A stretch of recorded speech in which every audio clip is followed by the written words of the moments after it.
and I tell guys, as you're going, there's two feelings that you get. As you're going to the stadium and when you leave the stadium. And you want to make sure that the same feeling that you had going in, hey, listen, I'm going to take care of business, is the feeling that you come out of that I took care of business. That's the way I want it when I went. Anytime I went up against Kansas State, like I said, I didn't want to be defeated. It's just, no, you don't. Yeah. No. Thanks for listening to KC Sports Network, proudly presented by Emprise Bank. If you're thinking about starting a business or know someone who is, check out Emprise Bank's SBA loans. It's always good to know your options, and they can be your partner in possible. Welcome to the Booth Review. I'm your host, Brandon McAnderson, and we are joined by the great one, 3,788 yards rushing. That was an all-time record at the end of his career at the University of Kansas. 28 touchdowns. That was an all-time record at the University of Kansas when his career ended. 58 carries. That is still a national record. And 396 yards in an individual game. That was the national record set by my guest joining us now, Tony Sands. Tony, thanks for joining us, man. How you doing, B-Mac? Man, listen, it's a pleasure. Thank you. As I told you last week, I was listening to the game, listening to the broadcast, and I was, in the process of watching, and listening to D. Neal and everything that's surrounding what he's doing, in which I am ecstatic to see what he's doing. And you might sent the text to you. I say, hey, man, let me know if he surpasses me at that point. Listen, man, I would love to come on and just give him a congratulations and let the Kansas fan know, man, anytime that you can see a young man and be in the presence of something such as this, when you're accomplishing great feats like he's doing, it's amazing. And as fans always say, I was in the building when that happened. Right. I get a lot of that. I get a lot of that from that Missouri game. I was in the building when that happened, when you set those records. I was right by that area. So it's amazing to watch when you see him set these kind of records. Yeah, I love it because you speak on an important part of that. Is like, I know the individual player doesn't always care about the records, but it's like everyone's memory, right? Like everyone that gets to take a part of this, this could be like a foundational football memory or whatever the case may be. And I think that's a cool part about Devin being a Lawrence guy and then giving all these Lawrence kids the opportunity to dream that they can do what he did and they can do what he continues to do. So like you mentioned, man, just so proud of him and what he's been able to accomplish. But I want to get back into your career before we get going with that.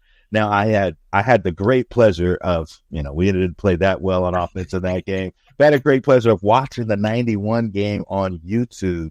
But let's talk about the game before that. Let's talk about your previous visit, your first opportunity to Manhattan. Just talk about that game, what that experience was like to come out with the victory and just the production you had in that game. And when we were going into, because I remember that game and I remember everything leading up to that game and everything that went into that game, what Mace was talking about. As a freshman, and when I back it up a little bit to my freshman year and then lead us into this. My freshman year, we played K-State in Lawrence.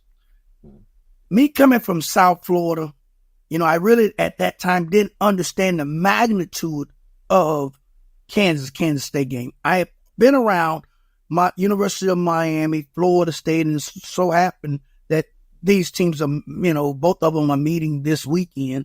And I had been around that rivalry.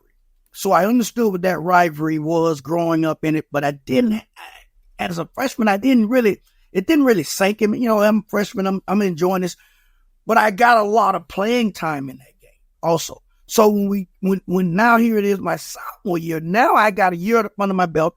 I was, at that time leading, rushing as a freshman. So I started understanding the magnitude of the game. Here we are now, sophomore year. I'm having a great sophomore season. I'm having 100-yard games. And now we get ready to go to Kansas State the week leading into this game. Mace was talking about how important this was because you got to understand now where both programs were.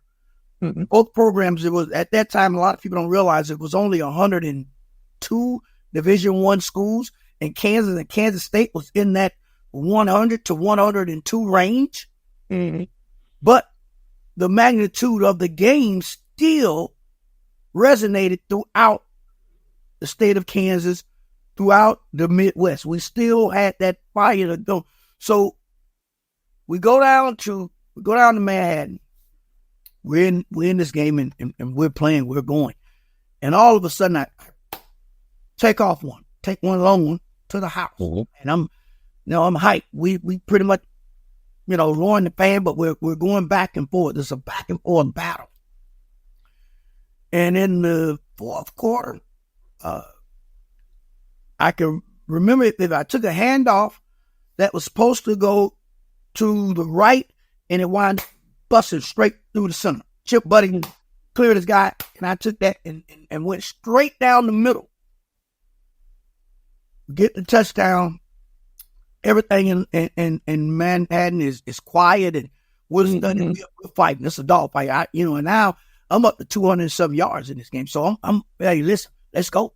And I've learned every time that, there was a 200-yard game that I had, the linemen were going to fight and going to battle. So it's a game that, and the crowd, we was able to lower that crowd because it's pretty much, like I said, it was a neck and neck battle going into it, and that's what everybody looked at. But the stadium was packed. That was my first time ever being in a stadium that sat the way K-State sits.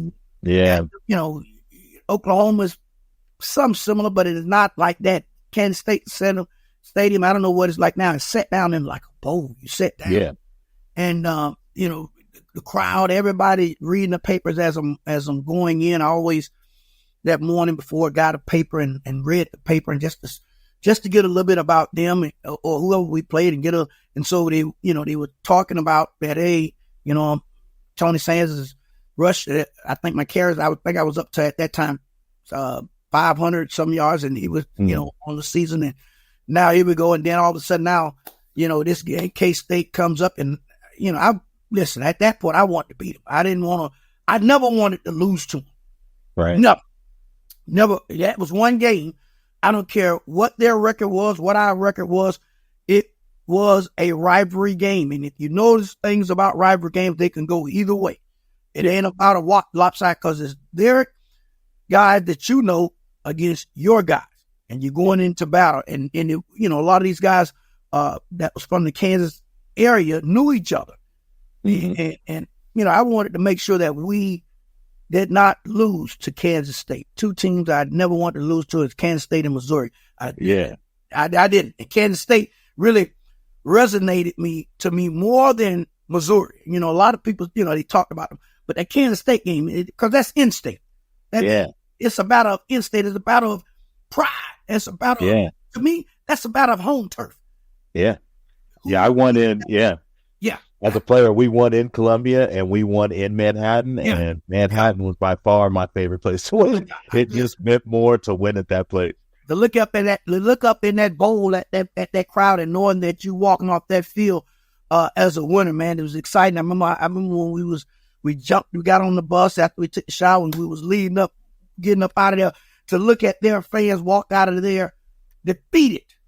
Yeah. Was no other greater feeling. And I tell guys, as you going, there's two feelings that you get.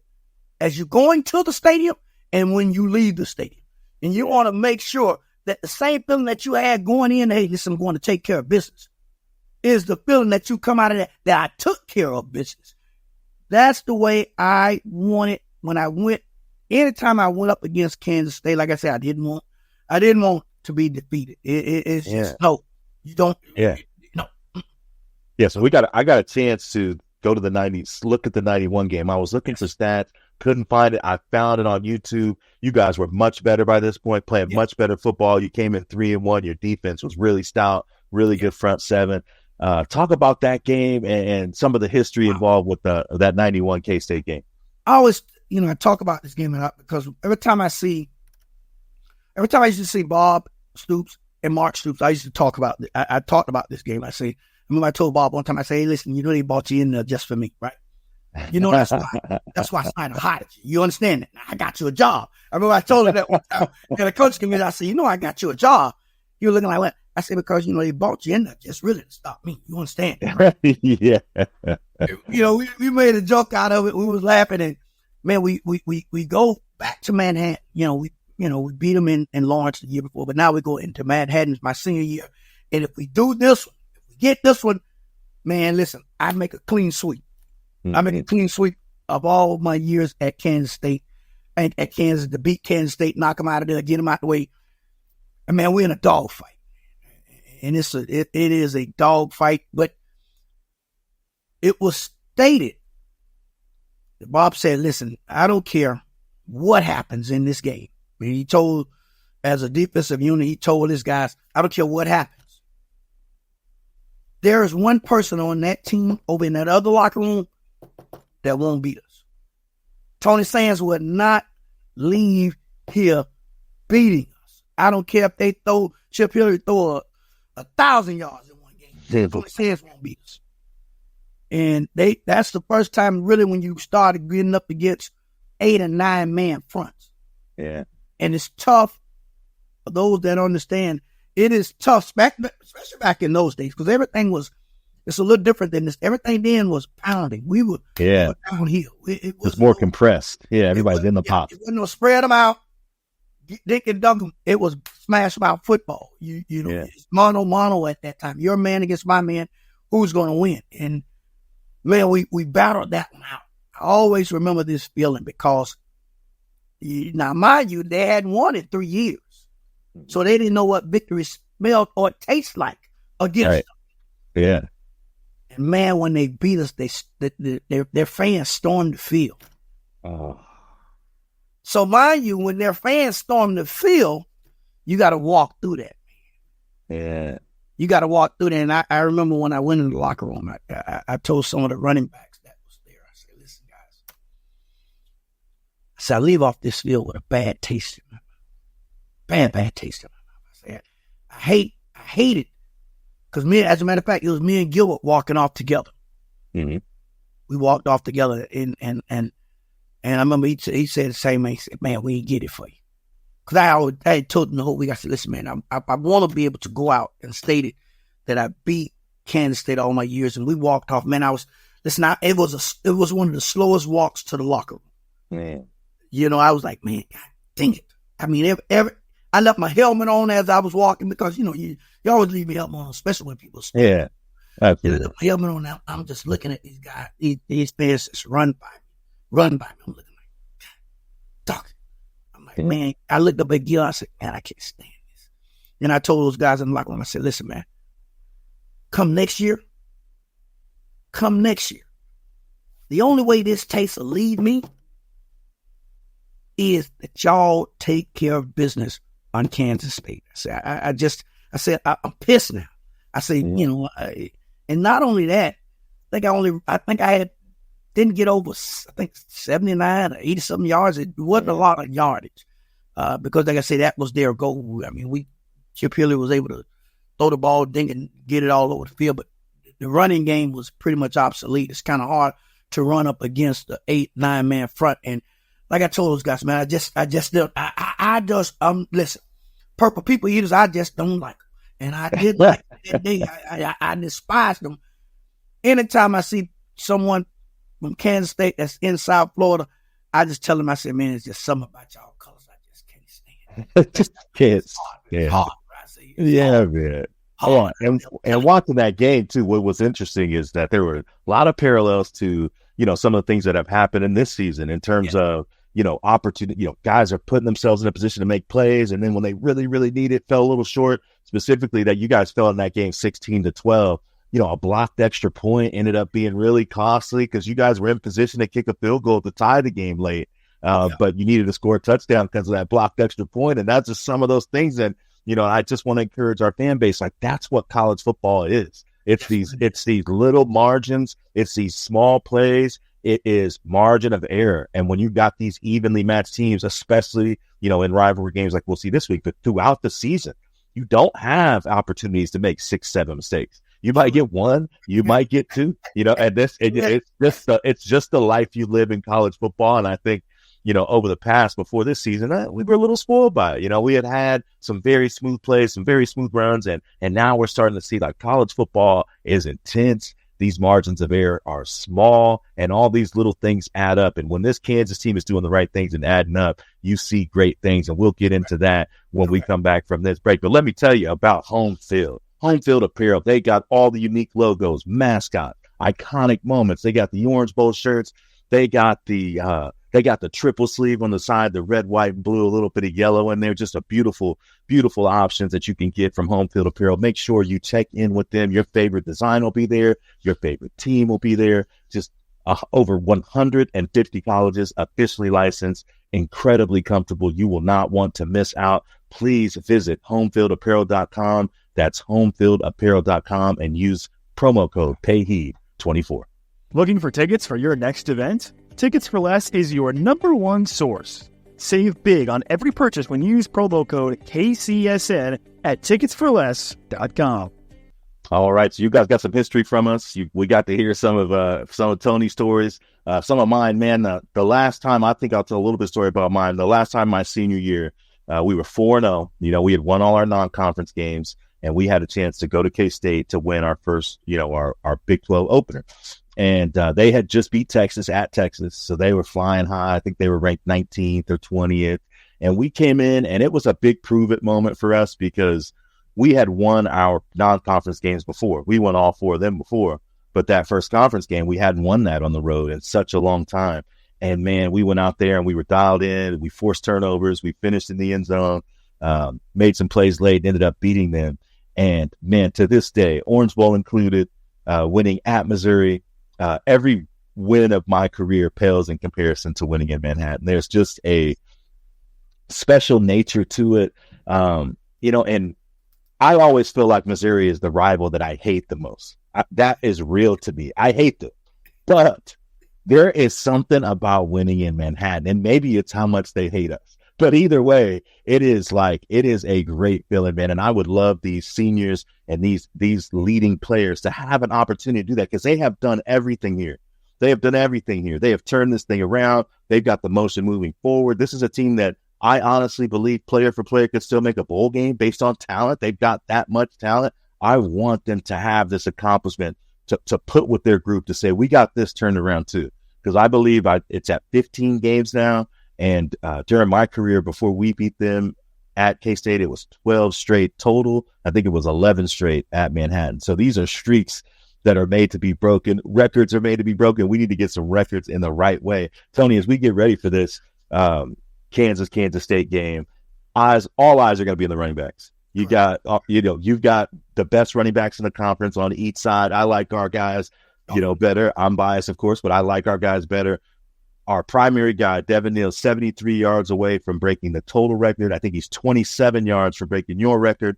1 touchdown from breaking total touchdown records. 2 touchdowns from breaking all-time leading rusher touchdowns. So let's talk about this game. What do you like about this matchup for KU? What do you like about what you've been seeing about how the offense is progressing and starting to make some noise? I like that I'm starting to see JD starting to get comfortable. Yeah. I'm starting to see that JD that everybody looked for going into the season. And one thing that I'm so ecstatic about is that the team itself, when dealt with adversity, you can start, because what happens is now they're in the social media era versus when I wasn't so much we was in the newspaper era, but it wasn't so much the social media era where everything is at a hit of a finger. Right. And that this team said, hey, listen, we're going to circle the wagon. Because that's what Coach Mason used to tell us. When adversity hits, you must circle the wagon. And I liked it the way to some of the comments I heard from players that these guys say, you know what? Circle the wagon. Each man is going to do their job. And if every man on that team, from a walk-on to a scout guy, if everybody does their job and do it the way that it's supposed to be done, they can get this thing turned around. Ain't no time to be pointing fingers. Right. It is time now to say, you know what? We got to get the job done. And I like what I saw coming out of the Houston game. I like the way just the feeling. See, some of the guys, it was about probably, I got a text, they sent out a group text to the guys. And the group text said, hey, let's do a video for the guys. Mm-hmm. And when they said that, man, I was ecstatic because I said, I have no problem. Yeah, these are my guys. I feel, believe it or not, in all the teams that Kansas has been around, I feel more closer to this team. Yeah. I don't know what it is, especially with the running backs, because I visit them every time I'm in town. I visit with them in the locker room. I chat with them on the sideline. So I visit with them.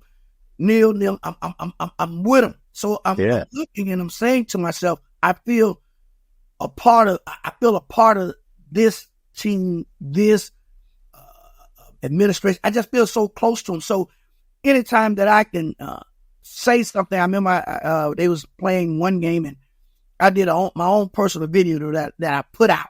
I just did a motivational video and I put it out on social media and it went crazy. And it takes me back to when I came back, I think it was 2 years ago, spoke to the team in the new facility. And one thing I say, you build this. When you leave, make sure you leave your legacy. Make sure you lay a brick. Yeah.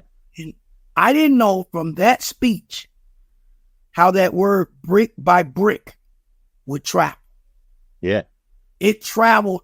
And every time even when I came out, the guys would say brick by brick when they saw me, because a couple of guys after that game came up to me and said, man, that speech you gave that day before, man, it meant a lot to us. Yeah. You could see it, man. You could see it in the media. You could see it in the response. And you mentioned how you feel really close to this team. That's what I associate with these guys, man, because the way that they turned it around, as a football alum, as a Kansas football alum, we just want to root for our team.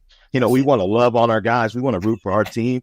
And seeing them take to what you said, that brick by brick, I think that's so special. And I think that's going to be a catalyst for this group moving forward as they continue to build and they continue to grow. One of the things I wanted to ask you about, since we talked about JD, we heard Coach Leipold in the media this week talk about, maybe they underestimated, how long it takes for the recovery to knock off some of that rest. You work with high-end athletes and you have your whole life. Just talk about some of the struggles that people have in that integration that maybe the average fan probably takes for granted. The speed of the game. You can practice all you want. You can practice reps, but when you get in the live action, live fair, you got to remember now, you're not only dealing with the physical, you're also dealing with the mental. And they got to go and they got to line up. Sometimes the physical may be there, but the mental is not there. Because now I haven't been in live fire in a year, especially when you're talking about a quarterback. We're not talking about a running back. We're not talking about a receiver. We're talking about a captain of a ship. And he's been at that position. You've been gone for a while. You had a significant injury that put you out. We see it now in the NFL. You see Aaron Rodgers. It ain't that easy. Right.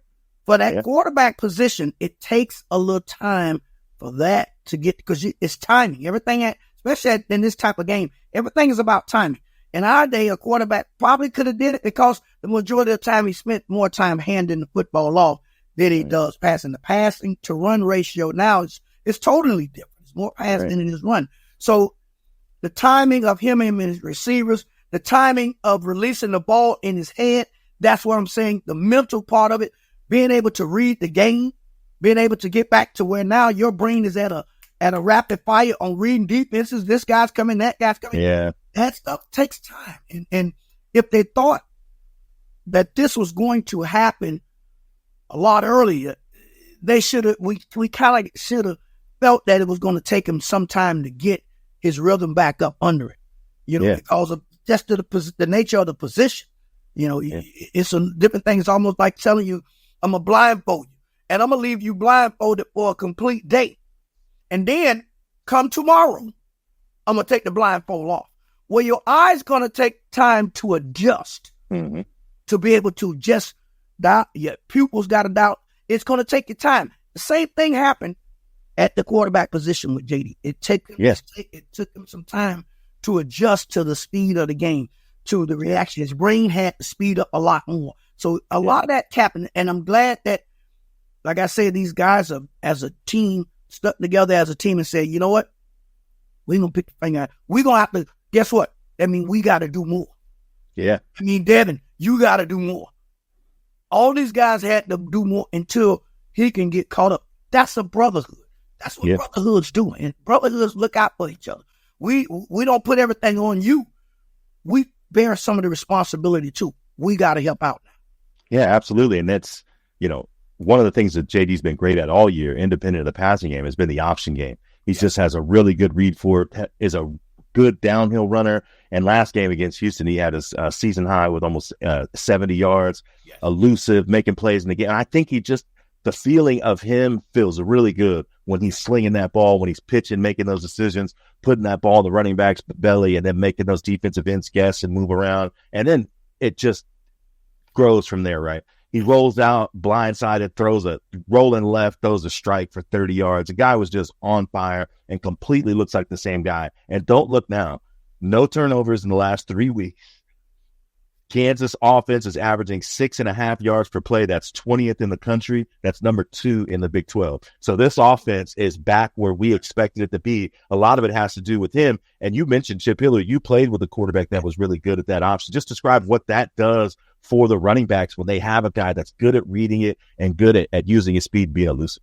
Now, the one thing it does, it makes you, listen, I got to keep my distance, because at any point that ball could come in. If you're a pitch guy and he pitches it and you're too close, that ball gets up on you. It takes time to adjust. So you got to be able to travel that. You got to be able to keep that distance from it. But at any point in time, he can turn it up. Now, it's been time where Hillary turned the ball up. I started sprinting. We stayed in connection all the way down the field. Mm-hmm. I saw that happen one time with Darian Hagan and Eric Bieniemy, where he pitched it. They were 30 yards down and he still pitched it. Yeah. So we understood. We worked on those and I'm quite sure these guys got a feel for each other, especially on that. I saw him. I saw Neal. He was trying to speed around, and JD said, "I'm going to turn this thing up and take it and take what they're giving me." And that's what it is. He's going to take what the defense is giving him, and then that's what's making this thing start to gel the way it's starting to gel. I'm going to take what they're giving me. I'm not going to stretch this thing. They're giving me the pass, I take the pass. If they're giving me the run, I'm going to take the run. I'm going to do whatever it takes to put my team in the best situation. And like I said, it's making for exciting football. Absolutely. Now, one of the things that I've noticed about Devin and his evolution, played very early in his career, had a couple 100-yard games as a freshman, couple as a sophomore, then he got to 7, 8. So now he's starting to build those up and build that. One of the things that's noticeable about his skill set is, Tony, when he's on the second level, dudes just don't have a chance. Like linebackers and say they don't have a chance. You reach that point in your career. So, and I see it with some of the top end backs like Breece Hall types. Yes. Those guys get to the second level in college and there is no chance. You got there. Describe to me what that feels like, how in control you are, and really having a moment to take off at any time. Listen, it's nothing like you and a guy one-on-one. I always said if I was able to hit that second level, you have trouble. Even at me, if you ever seen some of the Missouri games, once I got to second level, I've split guys. Mm-hmm. To where 2 guys tried to smash me, and I split them because I understand now this is about this mano. It's me against you. It is my job to beat you. I can never be brought down by that one guy. That's the difference maker that's got to happen. And understand, Devin Neal is not a small guy. I was a little smaller. I was only about 160, 170 pounds playing in the Big 8. But Devin Neal he's not a smaller back. He's his lower half. He's built. Yes, he is. And so with him, they know if you come up, you better come correct. If not, he's going to embarrass you. So it's a great feeling. I'm quite sure Kansas knows once they get over there, K-State I guarantee you they're watching. And I guarantee you, I'm going to tell him, and I know he's got to sleep on this. I guarantee you, the same notion that Bob Stoops had about I'm not going to beat him, I guarantee you that same mentality is being played out in their defensive room. They would not celebrate not one of his goals. We're not going to allow him. That's going to be their goal going. See, that's going to be their motivation. Mm-hmm. We don't want Devin Neal to get a 100-yard game. We don't want him to get a touchdown. We want to make sure that he is not celebrating on our field. And that's the only thing sometimes when you get you're on these milestones and you're not home. Yeah. I remember when I passed Laverne Smith record, I was down in, it happened in Oklahoma. He was there, as a matter of fact. They had brought him in because I was only like 30 yards away from it. So they flew him into Oklahoma. And I passed his record. I got a chance to meet him and shake his hand. It was the first time I, shook his hand. Even when I passed Gail Sayers' record, I got a chance to shake his hand and for they could put him. But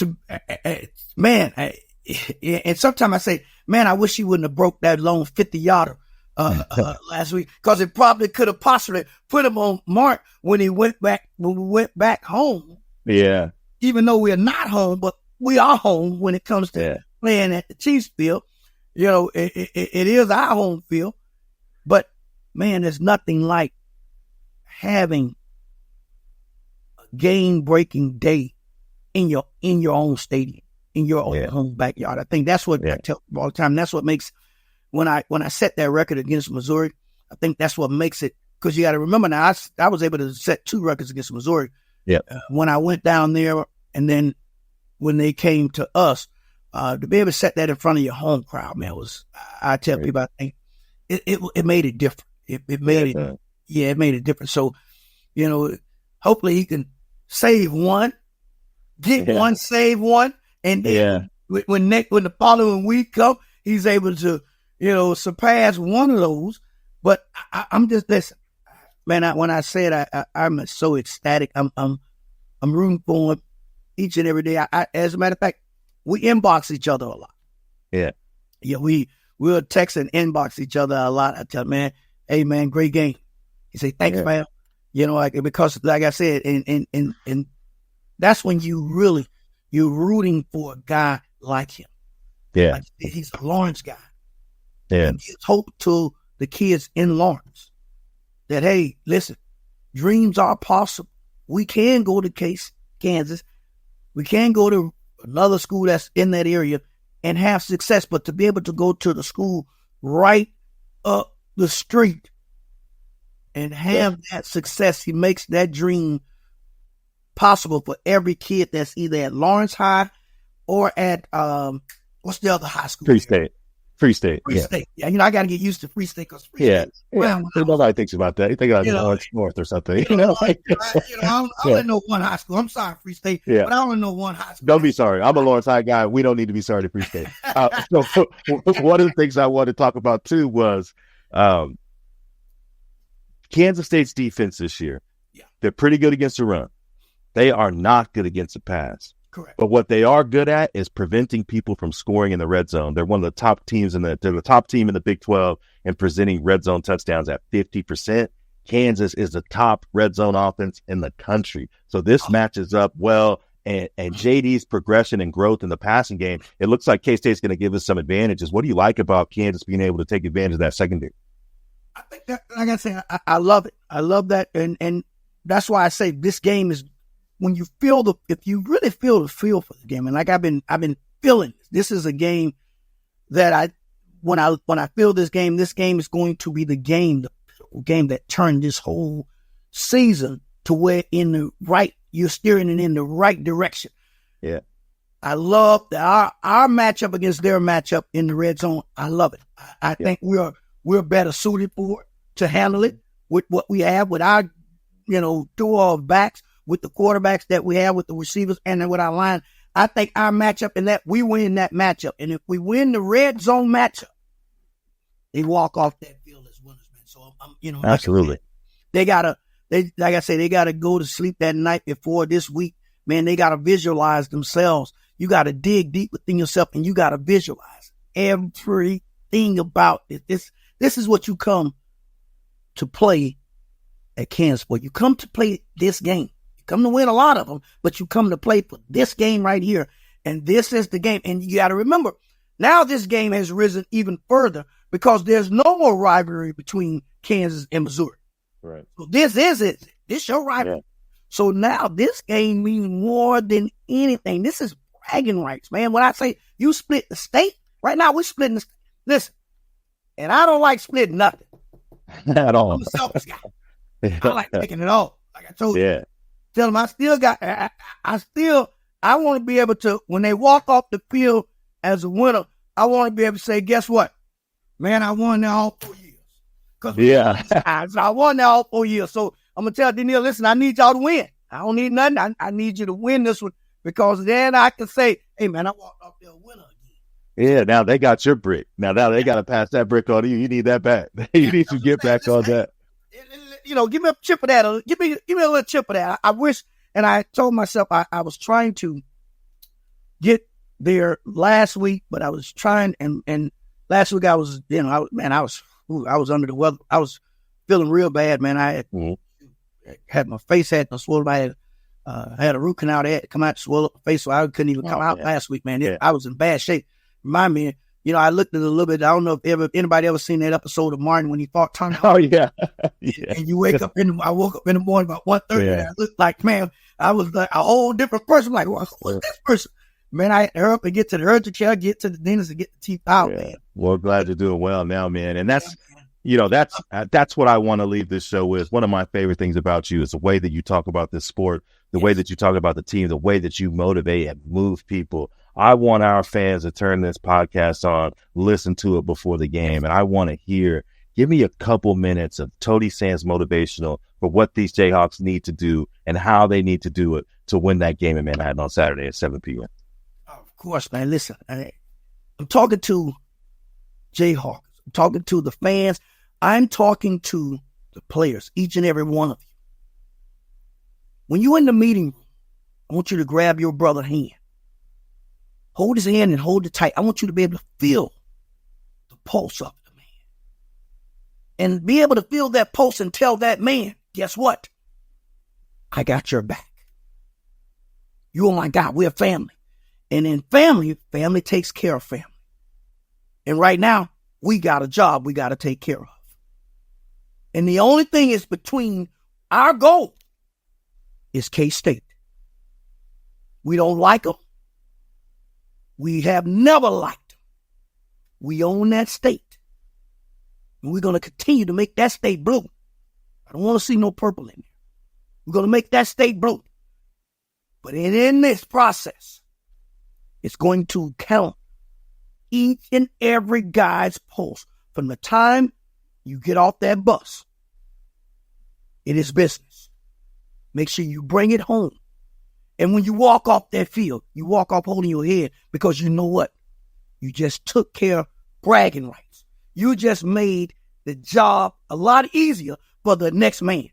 Fans, we need y'all to pack their stadium and turn it blue. Yeah. Make sure you guys wake up in the morning. Have that tailgate on fire. And take that same energy. Take it to the stadium and root for our boys. Let's go, Jayhawks. Yes, sir. That's Tony Sands. This is the Boost Review. We'll be back with Kansas is on a bye week next week. Tony, thanks again, man. Rock Chalk, Jayhawk. Rock Chalk.